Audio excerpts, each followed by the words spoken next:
テレ東ワールドポリティクス豊島晋作です。ガザ地区でのイスラエル軍とハマスの戦闘が激しさを増しています。苛烈な地上戦が展開され、民間人の犠牲者も増え続けています。こうした戦場の現実についてどう見ていけばいいのか。今回はかつてアメリカの国家安全保障問題担当大統領特別補佐官を務めたこちらの人物、ハーバート・レイモンド・マクマスター退役陸軍中将への単独インタビューをお届けしていきます。ワールドポリティクスでは2021年にもマクマスター将軍へのインタビューをお届けしましたが、今回なぜまたインタビューしたかと言いますと、現在のガザで展開されているような苛烈な地上戦、戦場の現実について、元軍人で実戦経験もあるマクマスター将軍というのは、誰よりもその戦争の現実、戦場の現実をよく知る人物だからです。前回の動画でもお届けした通り、マクマスター将軍は91年2月、湾岸戦争での73イースティングの戦い、バトル・オブ・73イースティングにおいて、9両の戦車部隊を率いて30両またはそれ以上のイラク軍戦車部隊を殲滅した戦果を挙げた伝説の軍人でもあります。73イースティングの戦いは第二次世界大戦以来、現代における最大の戦車戦とも言われ、マクマスター将軍はそうした苛烈な戦場の現実、戦場のリアリティを理解しています。またですね、歴史学博士でもある将軍は、バトルグラウンズ、この翻訳は戦場としての世界という本を2020年に書いてますけれども、その本が出版された後の世界というのは、ウクライナ戦争の勃発、そして今回のガザ戦争の勃発とですね、まさに本のタイトル通りの戦場となっています。今回のガザでの戦闘をどう分析しているのか、拡大する民間人の被害というのをどう考えているのか、そして今回の戦争の背景についてどう見ているのか、元軍人としての目線でインタビューに答えていただきました。なお、将軍が話をしている一部の軍事的な用語についてですね、必ずしもワールドポリティクスで和訳が適切ない場合があるかもしれません。その場合は大変申し訳ございません。なるべくベストを尽くしましたけれども、完全でない可能性があります。あらかじめお話ししておきます。それではマクマスター将軍へのインタビューをお聞きください。General McMaster, thank you very much for joining us today. I would like a summary of your analysis of the current war situation, current Gaza battlegrounds. Well, what Israel has set out to do is destroy Hamas, and the military definition of destruction of an enemy means that that enemy cannot resume operations against you, in this case, terrorist attacks, without complete reconstitution. So that destruction is going to mean hunting down Hamas terrorists, killing or capturing them, but also destroying this huge subterranean infrastructure that Hamas has built with the sole purpose of perpetuating and easing terrorist attacks against Israel. The first battles in that offensive were to control the routes in and out of Gaza from the sea, but also from the north and the west, and then to isolate the northern part of Gaza from the south. Often in urban warfare, the battles that occur outside the dense urban area are just as important as the operations that go on inside the urban area. And then what you'll see next, I think, is an effort to penetrate into Gaza to seize critical nodes, maybe where hostages are being kept to try to free hostages, maybe also where the ingress and egress points are for the tunnel system. That would be meant to force, in part, Hamas to become mobile, to maybe attack Israeli forces as they control these nodes. And the Israeli forces in that case would be in a position of advantage. And then from those nodes, there will be subsequent operations involving, as you already see, what we call combined arms, engineers, the armored bulldozers, tanks, or mobile protected firepower, protected mobility, infantry, fires, the use of drones. I think you're going to see a lot of robotics employed that haven't been employed widely in warfare previously, especially in the tunnel complex systems. That's going to take some time. I would say about a month to clear, to destroy Hamas in Gaza. Some people say it'd be much longer. I think it's going to take about a month, and then I think the hardest part starts. What do you do now? How do you help establish a political order in Gaza that is pro-Palestinian but anti-jihadist terrorist, anti-Hamas? I think there's going to have to be a multinational peace enforcement force much stronger than the very weak UN force that's in Lebanon, for example. It seems that we are seeing the severe urban warfare. Do you think the technology of the IDF can prevail the Hamas's guerrilla strategy? Yes, I do. I think that what you're starting to see, I think, will be the collapse of Hamas. You know, they are not good at fighting as teams, and I think Israel will overmatch them. Now, Israel is going to lose combat vehicles, for example, but you know those tanks and the Merkavas are well protected. They won't take as many casualties because of that protection. And then what you want to do in a city like this is and you know Gaza looks super dense, right, with the satellite imagery and everything that you've seen. But there are places that are more open than others. There are some agricultural areas. There are areas that across which you should be able to move much more easily. And then once you get in the city, what's important is to move under protection across danger areas, and then get into some of these buildings or rubbled buildings and get what's called vertical dominance. So you can observe and cover the move of troops as they continue in offensive operations. But it's exhausting. You know, it can really consume a lot of infantry and combat power. So I think what you're going to see is an effort to try to defeat Hamas in detail, which means to take neighborhoods at a time, maybe not in sequence or right adjacent to each other, but take one neighborhood, destroy Hamas infrastructure in that neighborhood, and then use a smaller force to secure that neighborhood and then move on to the next. How do you analyze the difference of firepower of Hamas and the IDF? Is there a possibility that Hamas will launch a large-scale counteroffensive against the IDF?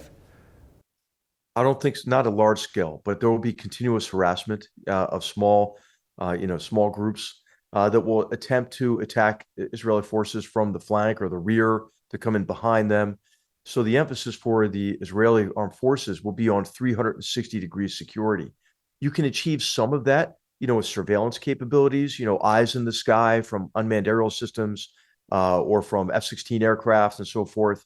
But it's going to take a really intensive ground security effort. As I mentioned, probably employing a significant robotics capability, especially in the tunnels. And of course, this is not unprecedented for the Israelis. You know, the Israelis encountered tunnels like this against Hezbollah, and in previous operations in Gaza. Training centers that I have visited in Israel incorporate tunnels into those training areas so units can train against the subterranean threat. And also so Israeli defense firms and so forth could develop some of these robotics and surveillance capabilities that are subterranean, as well as communications, because ultimately somebody's got to go into the tunnel, right, to clear it. And they've also developed means of communication that aren't interrupted, even if you're pretty far below the surface. So IDF soldiers are well prepared for this kind of battle.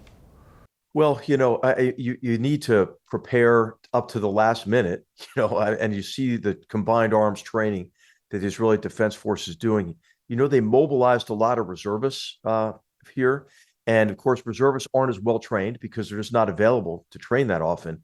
But in the case of the Israeli Defense Force, they've mobilized reserves and people who have operated in Gaza before, right? And so I think what you'll see is a degree of expertise in the reserve component of the Israeli Defense Force that'll be very helpful to them in Gaza in particular, and understanding that complex terrain and understanding the lessons that they learned in previous conflicts in Gaza.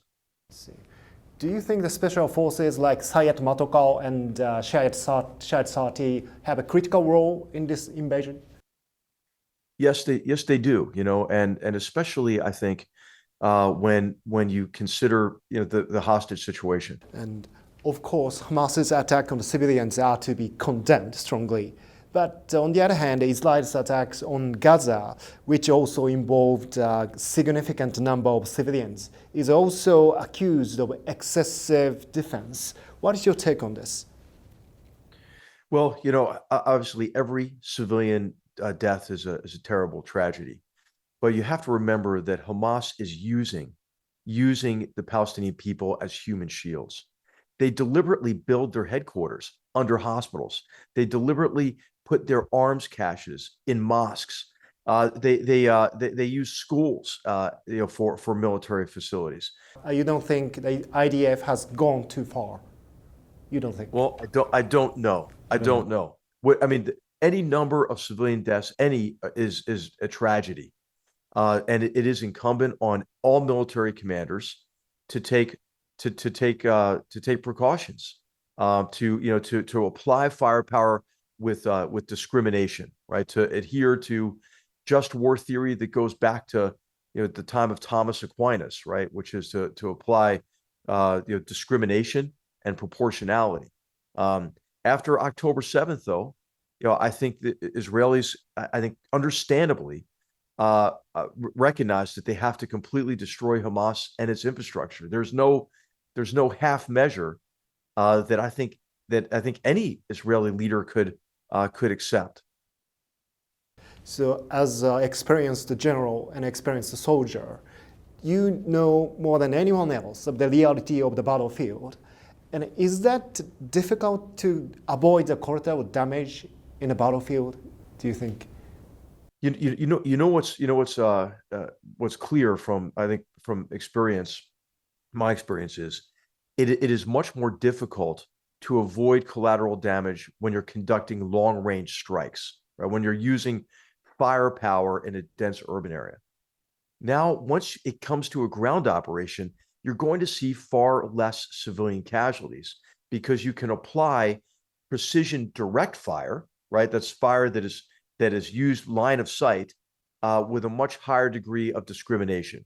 For example, even a tank round, right, that is fired at a Hamas fighter is relatively precise. It's not going to have a huge bursting radius.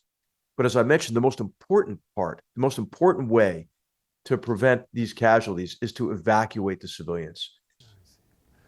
In your book, Battlegrounds, page 286, eventually, a quote, eventually got Gaza out of poverty and convinced the Palestinian people that their best hope for secure and prosperous future lies in support for leaders who will pursue peace rather than perpetual violence. As an experienced general and soldier, maybe you know the limitation of the use of force. Israeli IDFs and Mossad and Amman and Shin Bet, they have been carried out variety of countless military operations and assassinations. But the situation, and look back to these 3-4 decades, the situation, it seems not improved, and still battle goes on. How do you look back this past, and how do you foresee the future, considering the limitation of use of force and use of assassinations and military operations in general?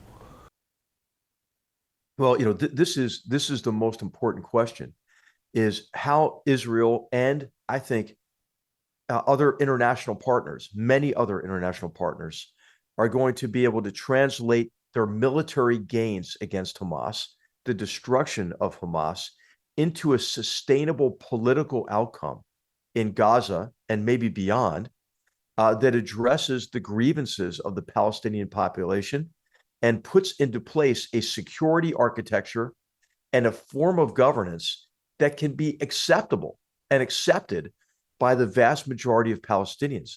So I think it's really important to begin work now on what that structure looks like. Let's talk about the Israeli politics.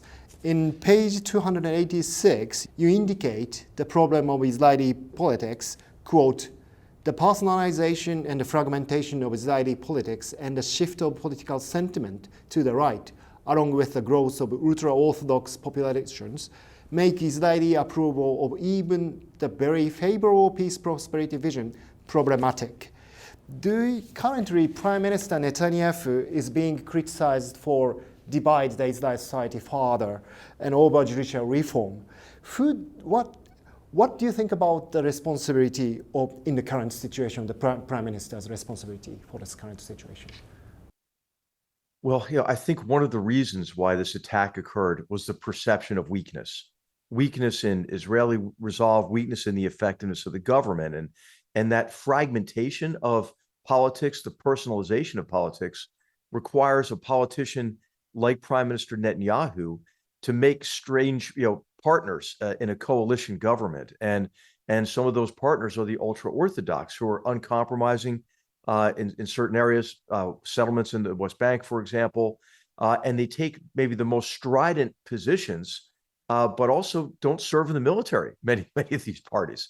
And so I think there has to be kind of a reckoning within Israeli politics and the formation of a coalition government that is maybe just more broadly supportive of the vast majority of Israelis, because I think the protests that you saw over the attempts to reform the judiciary in Israel, for example, created a perception of weakness. And I think that's what Iran in particular has acted on. General McMaster, thank you very much for joining us. It's a very productive interview, as always. Thank you. Pleasure to be with you. Thank you so much.